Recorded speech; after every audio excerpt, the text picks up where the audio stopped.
Good evening, you're now with me, Lorenzo Isaac, for TVS Nightline. Here are the headlines for tonight. US reduces tariff on Malaysian imports to 19% following successful bilateral negotiations led by Malaysia. In local news, air quality across Sarawak remains healthy with API levels well below the hazardous threshold. In world news, Trump announces new tariffs on 70 countries, including a 35% duty on Canada to bolster US trade interests.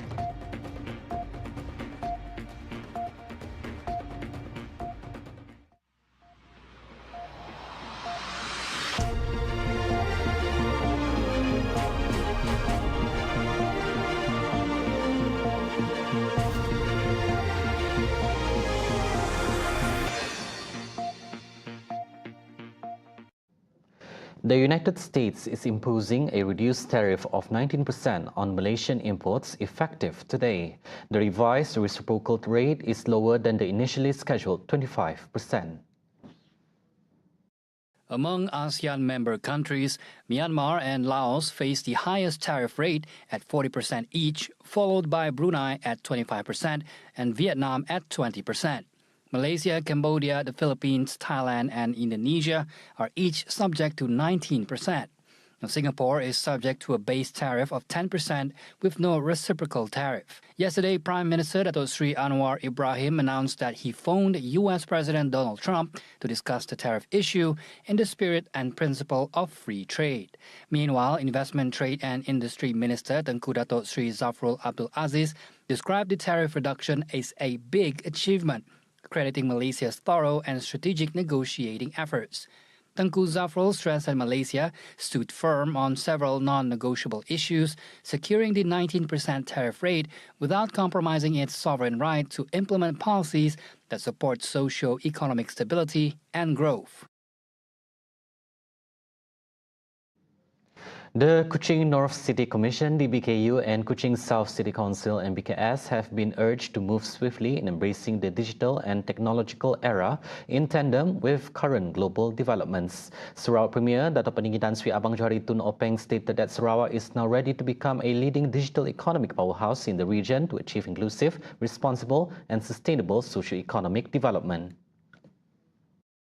Abang Johari conveyed this in his speech text read by Sarawak Deputy Premier Dato' Amar Douglas Ukambas during the 37 Kuching City Day commemoration ceremony on Friday.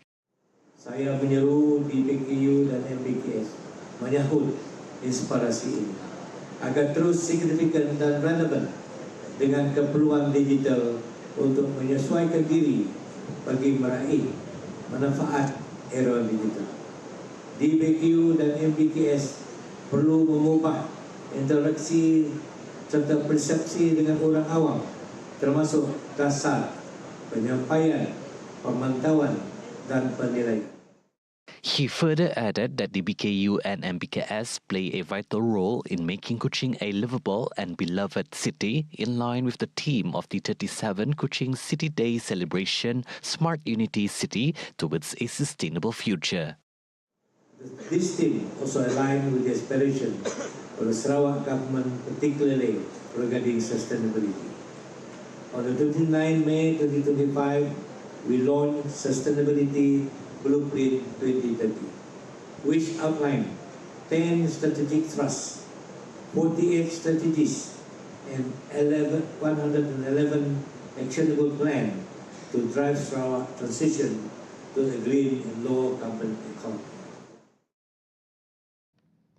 The Sarawak government plans to make automated external defibrillators AED and cardiopulmonary resuscitation CPR training mandatory through amendments to the Sarawak Building Ordinance. Sarawak Deputy Premier Dato' Amar Dr. Sim Kui Hian said the initiative is crucial as heart attack can occur without warning and action within the first 5 minutes is critical to save lives.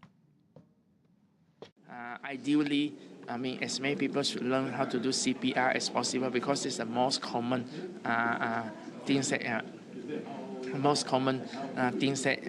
emergency that we need to do.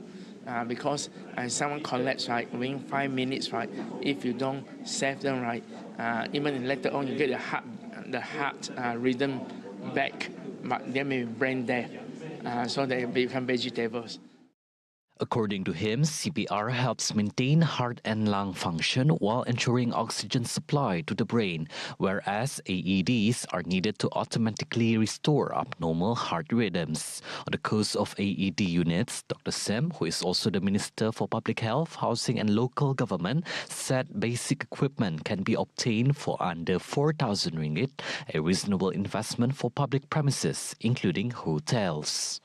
But, and that technology, I mean, some of it even can check your respirations and all those things. So it depending on what you need. The very basic, I think, is less than 4,000. I mean, the very basic. He added that providing AEDs should be the responsibility of premise operators and not fall entirely on the government. At present, his ministry is working with the Sarawak State Attorney General's office to draft amendments to the Sarawak Building Ordinance, which will also cover fire safety and green index implementation for new buildings. Dr. Sim hopes that the bill can be tabled at the next Sarawak State Legislative Assembly Dun sitting. He was speaking at the AED handover ceremony between Unifor and the Red Crescent Society, Kuching District, held at the Unifor building on Friday. Sarawak Deputy Premier Dr. Amar Douglas Ukahambas said air quality across Sarawak remains in the healthy to moderate range, with yesterday's highest recorded API reading at 73. He adds that overall conditions remain good statewide and authorities will continue efforts at monitoring and control. Yang dapat semalam is good. I think the highest was 73, semua sihat di seluruh negeri Sarawak. Hari ini di Kuching pun nampak bagus juga. Uga, who chairs Sarawak State Disaster Management Committee, says Wednesday's meeting called on all committee heads to mobilize their respective response teams. The Sarawak government welcomes Prime Minister Datuk Seri Anwar Ibrahim's move to upgrade roads along the borders of Sabah, Sarawak and Indonesian Kalimantan. Sarawak Deputy Premier Datuk Amar Douglas Ukahambas said the state government appreciates the federal initiative announced during the tabling of the 13th Malaysia Plan in Parliament yesterday. He also assures that JKR Sarawak is fully prepared to implement any projects greenlit for the state. Itulah dia sebut baru kemarin kan. Ini satu perancangan yang kita sedang buat. Kita telah berunding dengan Kuala Lumpur lah. Dia dah lulus. So dalam perancangan ada beberapa tempat. Kerana sekarang kita banyak jaringan jalan raya. Kita ada Sabah Sarawak Link Road 1, Sabah Sarawak Link Road 2, Lebuh Raya Pen Borneo dan Lebuh Raya lagi, dan ini kita juga ada beberapa projek di sempadan, dan itulah kita akan lihat bagaimana ianya akan disambung nanti. Earlier, during the tabling of the 13th Malaysia Plan, Anwar said the border road upgrade is meant to strengthen connectivity and economic ties between Malaysia and Indonesia. He also announced plans to move forward with upgrades to customs, immigration and quarantine complexes in Sabah and Sarawak, part of a broader strategy to elevate Malaysia's role in the global economy.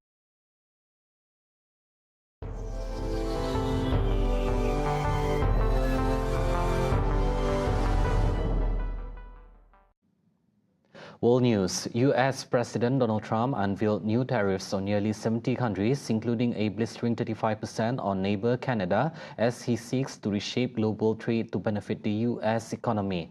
However, in a minor reprieve that opens the door to further negotiations, the White House said the measures will take effect in a week for most countries, not Friday as previously expected. The tariffs are a demonstration of raw economic power that Trump sees putting U.S. exporters in a stronger position while encouraging domestic manufacturing by keeping out foreign imports. But the muscular approach has raised fears of inflation and other economic fallout in the world's biggest economy.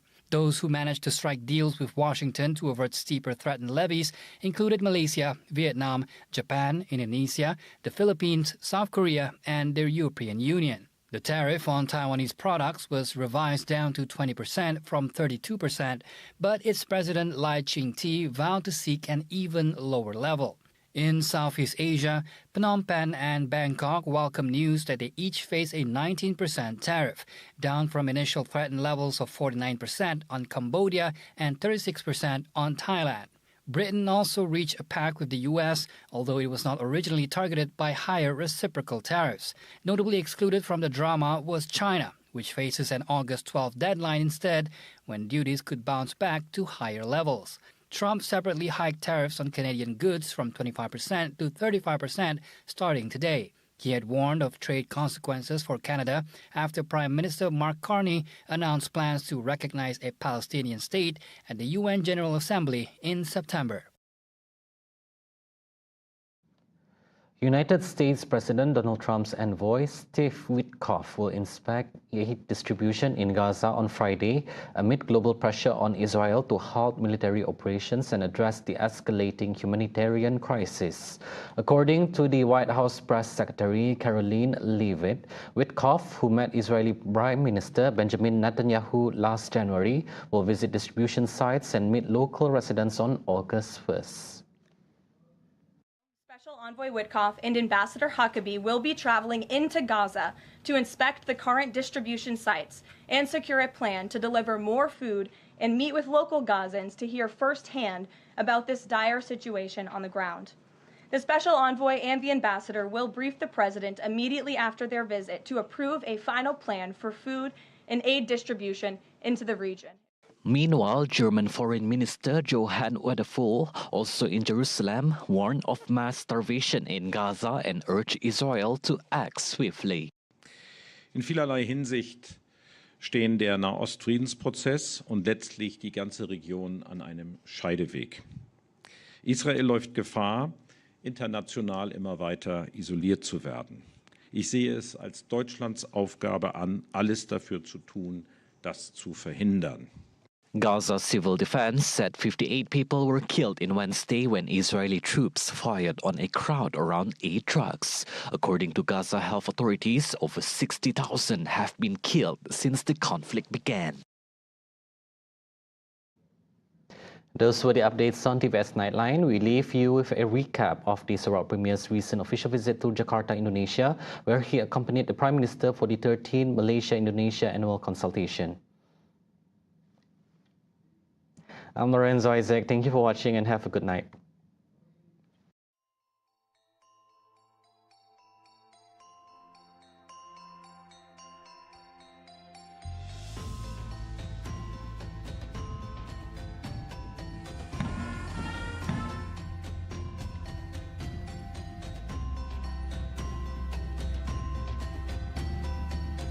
Dan jurukamera Aziz Soleh berada di perkarangan Istana Merdeka Jakarta. Hadir atas undangan Presiden Prabowo Subianto. Ini pertemuan dua hala yang kita adakan acara tahunan. Tahun lalu di Malaysia dan tahun ini di Jakarta. Saya mengucap terima kasih kepada kedua-dua pemimpin negara, iaitu Datuk Seri Anwar Ibrahim dan juga Presiden Prabowo, kerana telah mendapat beberapa persetujuan dari perspektif negeri Sarawak. Pertamanya ialah free trade di antara Interkong dan Tebedu, bermakna sekarang ada free flow of goods dan services, perkhidmatan yang dijalankan di antara kedua negara menerusi Interkong dan juga Tebedu. Ini adalah satu persetujuan yang amat besar dari sudut perhubungan perniagaan di antara Indonesia dan Malaysia, khasnya Kalimantan Barat dan juga Sarawak. Yang kedua ialah pembangunan tenaga baru menerusi pelaburan kita di Kalimantan. Mereka akan mempertimbangkan mengenai dengan cadangan perhubungan antara Sarawak dengan Singapura dari sudut pengeluaran tenaga.